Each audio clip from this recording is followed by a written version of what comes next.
Saya Nanda Sabrina selaku pembicara pertama yang sangat amat menyetujui mosi perdebatan kali ini.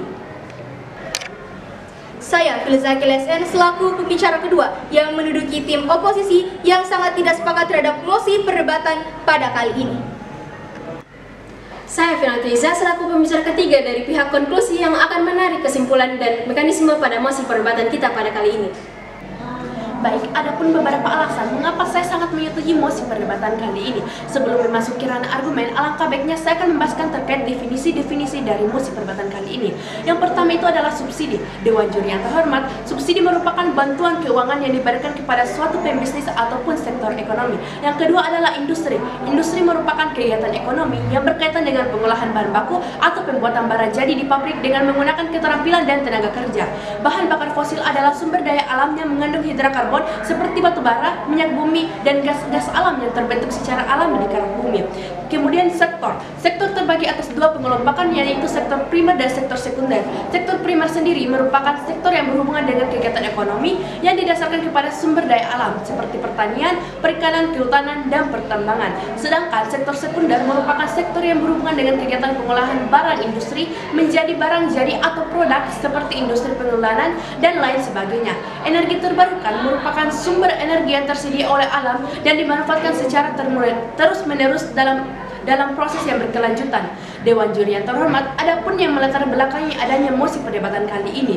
Energi fosil yang terbatas dan bergantung sekitar 50 hingga 100 tahun ke depan dan berkontribusi terhadap energi terbarukan dapat membantu mengatasi masalah alam dan lingkungan dengan mengurangi ketergantungan penggunaan energi konvensional atau bahan bakar fosil, energi air, energi matahari, biomasa, gelombang laut, dan panas bumi merupakan contoh sumber energi yang sudah mulai dimanfaatkan. Untuk itu, subsidi perlu dikurangi karena subsidi BBM dapat menghambat pengembangan energi alternatif gas, batu bara, panas bumi, minyak bumi, dan energi terbarukan lainnya. Dewan Juri yang terhormat, adapun status quo yang kami ketahui dan kami dapatkan terkait mosi perdebatan kali ini. Yang pertama adalah bersumber dari Direktur Jenderal Energi Terbarukan dan Konferensi Energi pada tanggal 22 Oktober 2018, Menteri Arifin mengatakan penggunaan sumber energi fosil semakin besar seiring meningkatnya kebutuhan membuat cadangan sumber energi fosil kian menipis. Untuk itu, peralihan penggunaan energi fosil menuju energi terbarukan merupakan sesuatu yang mutlak untuk dilakukan. Yang kedua adalah bersumber dari www.kompas.com.id pada tanggal 18 Februari 2022. Presiden Joko Widodo juga mengungkapkan emisi karbon merupakan kesepakatan dalam transisi energi yang bertujuan untuk menuju ke titik yang sama, yaitu pemanfaatan energi bersih terus meningkat. Presiden Joko Widodo juga mengatakan bahwa ada tiga tantangan besar dalam transisi energi yang perlu mendapatkan perhatian semua pihak pada energi terjangkau, andal, berkelanjutan, dan modern. Adapun argumentasi utama, yang pertama adalah efisiensi penggunaan subsidi industri bahan bakar fosil. Secara ekonomi, sosial, dan lingkungan, efisiensi dapat dilihat dari ekonomi mana subsidi tersebut mendorong penumbuhan industri dan penerapan lapangan kerja. Dapat dilihat dari sejauh mana subsidi tersebut memberi manfaat langsung bagi masyarakat, terutama masyarakat yang membutuhkan. Yang kedua adalah kebijakan bahan bakar fosil ke sektor energi terbarukan. Merupakan langkah yang penting dalam menjawab tantangan perubahan kita dan mendukung keberlanjutan energi. Salah satunya adalah pengurangan subsidi bahan bakar fosil, insentif untuk energi terbarukan, dan regulasi yang mendukung. Yang bagian ketiga adalah kelebihan sektor energi terbarukan di dalam penggunaan subsidi industri bahan bakar fosil, menciptakan lapangan kerja. Dengan demikian, penggunaan subsidi industri bahan bakar fosil untuk mendukung sekitar energi terbarukan dapat memberikan manfaat yang berkelanjutan secara lingkungan, ekonomi, dan juga sosial. Yang keempat adalah mendorong pertumbuhan sektor tertentu. Yang pertama adalah subsidi dan insentif fisikal. Yang kedua adalah investasi dalam lava infrastruktur. Yang ketiga adalah pendidikan dan pelatihan. Dan yang keempat adalah kolaborasi antar publik dan swasta. Dengan menerapkan langkah-langkah tersebut yang efektif, pemerintah dapat mendukung pemantauan kepentingan lainnya dapat memainkan peran penting dalam mendorong pertumbuhan sektor tertentu yang dianggap sebagai strategis bagi pembangunan ekonomi dan sosial sesuatu negara. Yang kelima adalah kekurangan bahan bakar fosil, pengaruh lingkungan yang merugikan, ketergantungan pada impor energi, dan yang ketiga adalah ketersediaan terbatas. Karena kekurangan ini, banyak negara yang sedang mencari alternatif energi yang lebih berkelanjutan dan ramah lingkungan, seperti negara Jerman, Cina, Swedia, dan lain sebagainya.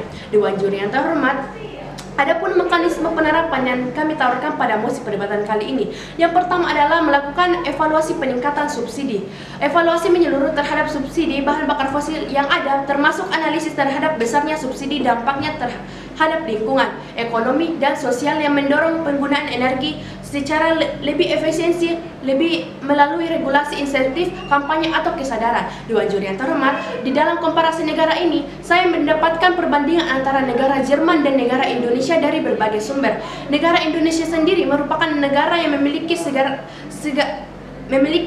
subsidi besar-besaran untuk industri bahan bakar fosil dalam potensi besar untuk energi terbarukan, termasuk jaringan listrik yang kuat dan sistem penyimpanan energi.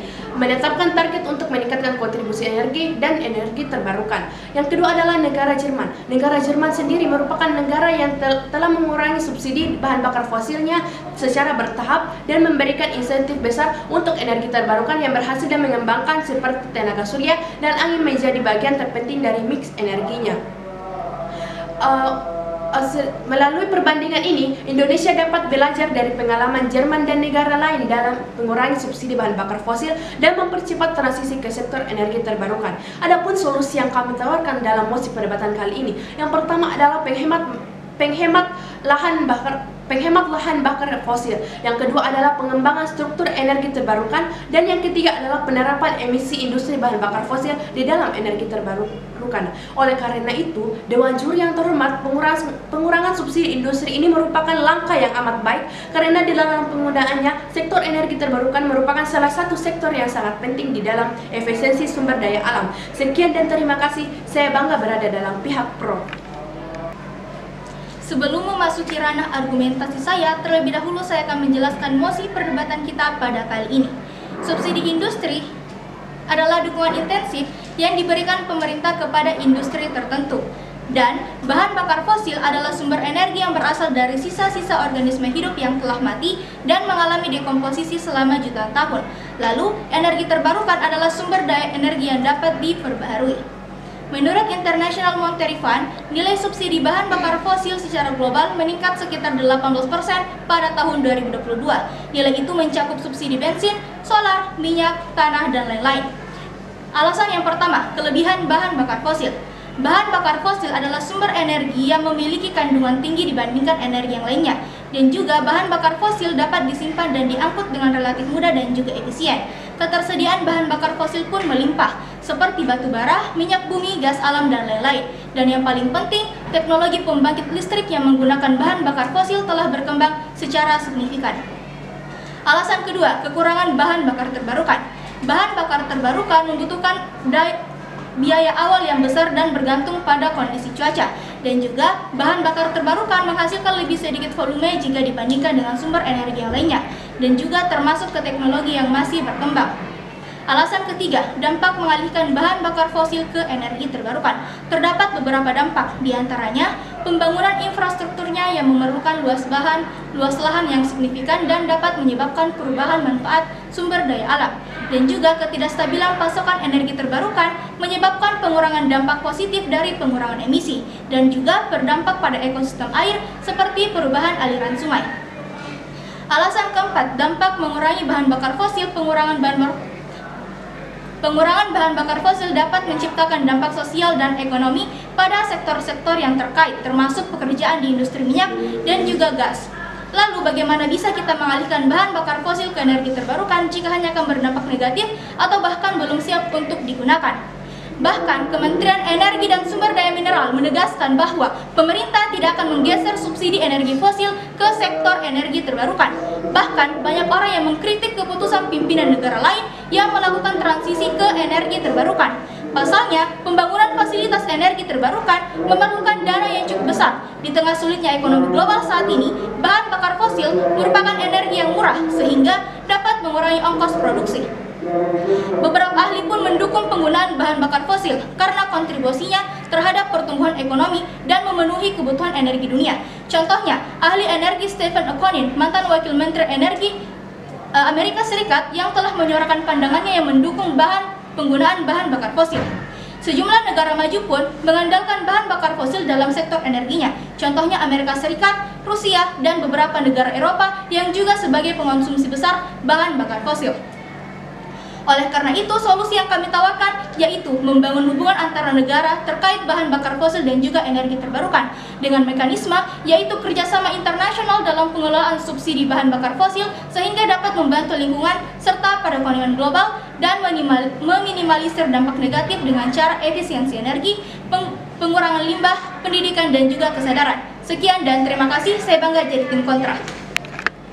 Tibalah kita di penghujung perdebatan kita, yakni kesimpulan. Dan di sini saya selaku pembicara ketiga akan menyimpulkan argumentasi yang telah disampaikan oleh tim pemerintah dan tim oposisi, serta masing-masing solusi dari argumentasi yang telah dipaparkan.